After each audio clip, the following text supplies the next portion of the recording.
नमस्कार दोस्तों, happy life में आप सभी का स्वागत है। और आज मैं बात कर रही हूँ कि ट्विन फ्लेम जब एक दूसरे के आस-पास होते हैं, तो क्या होता है? क्या महसूस होता है उनको?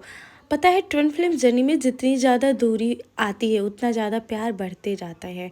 लेकिन ट्विन फ्लेम अगर आस-पास भी होते हैं ना, जैसे कि भले एक दूसरे से दोनों बात नहीं कर रहे हैं, लेकिन दोनों एक दूसरे के इर्द-गिर्द हैं। इर्द-गिर्द है मतलब आप लोग समझ रहे हो ना, आस-पास की उनका आमना-सामना हो रहा है।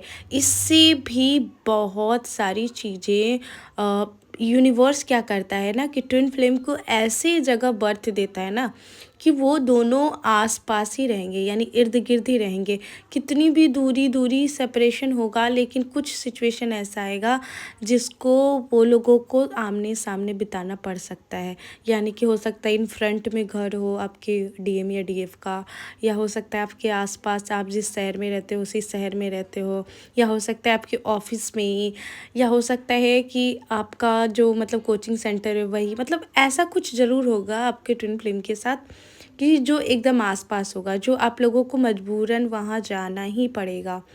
तो ट्विन फ्लेम में ऐसा इसलिए यूनिवर्स क्रिएट करता है ताकि जो, क्योंकि ये यूनिवर्स जानता है कि हमने किसी आत्मा को डिवाइड किया है, तो कहीं न कहीं अगर हम यूनियन नहीं भी हो रहा है दोनों का, तो वो दोनों एक दूसरे के बस आस-पास भी हो जाते हैं ना, आस-पास मतलब समझ रहे हो?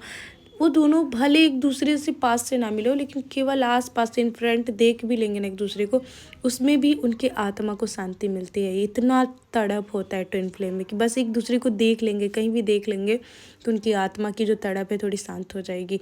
और इतना गहरा जो होता है, ये केवल ट्विन फ्लेम जर्नी में होता है, क्योंकि ट्विन फ्लेम जर्नी में ऐसा माना जाता है कि वो दोनों सेम है। उनको बहुत ज़्यादा ये नहीं कि बॉडी से अटैचमेंट, बहुत ज़्यादा आकर्षण, वो बस एक दूसरे को एक बार देख लेंगे, उनके मन में थोड़ी सी शांति खुशी आ जाएगी। इनफैक्ट मैं इतना कह रही हूँ, ट्विन फ्लेम जर्नी में इतना तक सिचुएशन आ जाता है कि मान लो सामने वाला किसी और का ही है, दूसरे का है, मतलब उसके लाइफ में थर्ड पार्टी है, तो भले वो थर्ड पार्टी है, सब कुछ उसको बुरा लग रहा है एकदम, इनफैक्ट उसको इतना वो हर्ट कर देगा थर्ड पार्टी का होना, लेकिन फिर भी वो जब वो अपने ट्विन को देखेगा ना, तो वो इतना गहरा कुछ अंदर से उसको फ़ोर्स करेगा कि वो सब चीज़ भूल जाएगा, सब चीज़ भूल जाएगा। इनफैक्ट वो ये भी नहीं चाहेगा कि वो उसका हम हो जाएँ, लेकिन उसके अंदर एक ऐसा फ़ोर्स आएगा कि उसे लगेगा कि उसको देख के उसको सुकून मिल रहा है। क्योंकि ये ट्विन फ्लेम जर्नी में बिल्कुल होता है, क्योंकि एक आत्मा के 2 पार्ट होते हैं। अब इसका मतलब ये नहीं है कि आप लोग न्याय को छोड़ दें। मैं यही कहती हूँ, मैं समझ सकती हूँ कि बहुत ज़्यादा तड़प होता है, लेकिन फिर भी आप लोग न्याय के साथ रहना सीखिए। अगर आपकी पत्नी है, आपके बच्चे हैं, तो आपका दायित्व तो सबसे पहले बनता है उसका ध्यान रखना और उसको पहले समझना, उसके बाद इस जर्नी को समझना। क्योंकि सबसे पहले अगर हम नया कर्मा क्रिएट कर लेते हैं, किसी को चीट करते हैं ना, तो भगवान को बहुत बुरा लगता है। एक सच्चा ट्विन फ्लेम कभी किसी को चीट नहीं कर सकता है। मैं कह रही हूँ कि एक सच्चा ट्विन फ्लेम कभी किसी को चीट नहीं करता है। भले वो उसकी मजबूरी आ जाएगी कि दोनों को अलग होना पड़े, ऐसा सिचुएशन आ जाएगा कि ट्विन फ्लेम दोनों एक दूसरे से डीएम डीएफ को दूर जाना पड़ सकता है, अलग होना पड़ सकता है। लेकिन ट्विन फ्लेम में ऐसा कभी भी नहीं होता है कि चीट कर दिए, झूठ बोल के, मतलब कहीं से चीटिंग करके डीएफ और डीएम के साथ, ऐसा नहीं होता। अगर कोई आपको बार बार चीट कर रहा है ना, तो आपका डीएम हो ही नहीं सकता है। डीएम चीट नहीं करते हैं। सबको लगता है कि डीएम चीट करते हैं। हो सकता है कि कर्मा प्रारब्ध पूरा कर रहे हो, कहीं ये थर्ड पार्टी में इन्वॉल्व हो सकते हैं, आकर्षण होता है डीएम के अंदर। लेकिन ये जो चीटिंग एक मिनट सॉरी, थोड़ी खांसी आ रही है। तो ये जो चीटिंग वाली प्रोसेस है, ये डीएम के अंदर नहीं होता है। बार बार वो चीट कर ही नहीं सकते डीएफ को, क्योंकि इतना तो ट्विन फ्लेम्स, एक सच्चा ट्विन फ्लेम, सॉरी, एक ट्रू ट्विन फ्लेम वही है जिसको ईमानदारी, जिसके अंदर ऑनेस्टी बहुत ज़्यादा मायने रखता है। न्याय से वो देखेगा ही देखेगा, उसे कभी आकर्षित ही नहीं करेगा। उसे अपनी ट्विन बात, उसे पता होगा कि ये मेरी ट्विन, ये मेरी आत्मा की पार्ट है, फिर भी वो किसी के साथ उसको छीनने की कोशिश नहीं करेगा। उसे लगेगा कि नहीं, ये खुश रहे, बस कहीं भी रहे, इसकी खुशी चाहिए। आपको पता है, उसका बस भला चाहेगा, वो चाहेगा कि बस उसका भला हो। हाँ, इनफैक्ट थोड़ा सा ट्रिगर तो होता है, हर कोई चाहता है, लेकिन वो कभी थर्ड पार्टी के साथ भी उसको ये नहीं सोचेगा कि उसकी पत्नी है तो वो अपनी पत्नी को छोड़ दे, अपने बच्चों को छोड़ के मेरे पास आ जाए।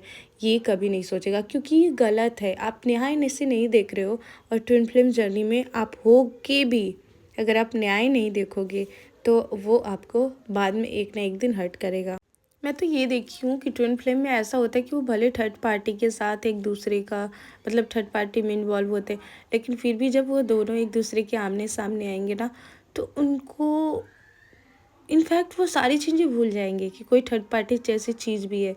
इनफैक्ट उनको अंदर से उन्हें खुद समझ में नहीं आएगा कि मुझे क्या फ़ोर्स कर रहा है, मतलब मुझे कौन सा एक इंटरनल फोर्स है जो मुझे इसकी तरफ खींच रहा है। इसने तो इतनी गलती की है, इसके लाइफ में तो थर्ड पार्टी है, फिर ये कौन सा फोर्स मुझे खींच रहा है। बहुत ज़्यादा इंटरनल फोर्स होता है ट्विन फ्लेम के अंदर। जब वो आसपास होते हैं तब बहुत फोर्स होगा। इनफैक्ट उन्हें लगेगा कि कोई तो जन्मों का नाता है, कोई तो ऐसा चीज़ है, उन्हें कुछ अच्छा ही नहीं लगेगा फिर। तो ये ट्विन फ्लेम जर्नी में बहुत ज़्यादा, और बहुत लकी वो लोग होते हैं जिनके लाइफ में यानी ट्विन फ्लेम जर्नी में थर्ड पार्टी का इन्वॉल्व नहीं होता है, क्योंकि हम समझ सकते हैं थर्ड पार्टी का जो इन्वॉल्व है ना, वो बहुत ज़्यादा हर्ट करता है, बहुत ज़्यादा हर्ट करता है। क्योंकि एक तो ट्विन फ्लेम जर्नी में इतनी सारी चीज़ें ऑलरेडी पेनफुल दी जाती है, सेपरेशन, यूनियन सेपरेशन, और उसके बाद फिर थर्ड पार्टी का एक इन्वॉल्व। तो क्या होता है ना, कभी कभी जो ट्विन सोल होते हैं ना, वो थर्ड पार्टी के साथ भी बहुत ही इमोशनली कनेक्ट हो जाते हैं। समझ रहे हो ना आप लोग, वो थर्ड पार्टी के साथ भी बहुत ही इमोशनली कनेक्टेड हो जाते हैं। अब बहुत ज़्यादा पेनफुल सिचुएशन आ जाता है, क्योंकि थर्ड पार्टी के साथ वो इमोशनली कनेक्टेड है, और फिर से वो अपने ट्विन के लिए तो जो है आत्मा से वो है ही बहुत ज़्यादा। तो वहाँ पे वो बहुत ज़्यादा समझ में नहीं आता है उसको कि क्या करे, वो अपनी इमोशन को फिर रोके या अपने ट्विन को समझे। तो वहाँ पे अगर ऐसे सिचुएशन आ रहे हैं ना, तो मैं यही कहूँगी कि आप पूरी तरह से यूनिवर्स को सरेंडर हो जाइए। ना ट्विन फ्लेम, ना ही किसी थर्ड पार्टी के बारे में सोचना है, बस आपको ईश्वर के बारे में। क्योंकि परमात्मा के अलावा सच में देखा जाए तो हमारे आत्मा और परमात्मा यानी हमको स्वयं को पहले जानना चाहिए। अपने ट्विन भी आपका स्वयं का ही पार्ट है। अगर आप स्वयं के खोज में निकलोगे तो आपके ट्विन भी आपके पास ही होगा। क्योंकि ये आध्यात्मिक जर्नी है, ये एक बहुत ही ऐसा प्योर जर्नी है जिसमें मतलब बोल सकते हैं कि 100% में 99% आध्यात्मिक रास्ता, आध्यात्मिक जर्नी, किसी की मदद, इस अर्थ को बैलेंस करना, मतलब कुछ अच्छा इस अर्थ पे देना, कुछ अच्छा क्रिएट करने के लिए ट्विन फ्लेम का बर्थ होता है।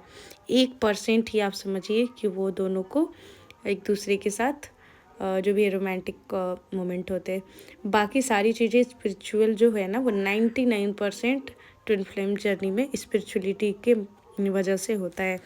तो बिल्कुल मुझे पता है हमारे जितने भी व्यूअर्स हैं, आई होप आप लोगों को ये वीडियोज़ बहुत ज़्यादा हेल्पफुल लगा होगा। अगर आप चाहते हो कि मैं ऐसे ही वीडियोज़ क्रिएट करते रहूँ तो प्लीज़ चैनल को सब्सक्राइब, लाइक, शेयर कर दीजिएगा।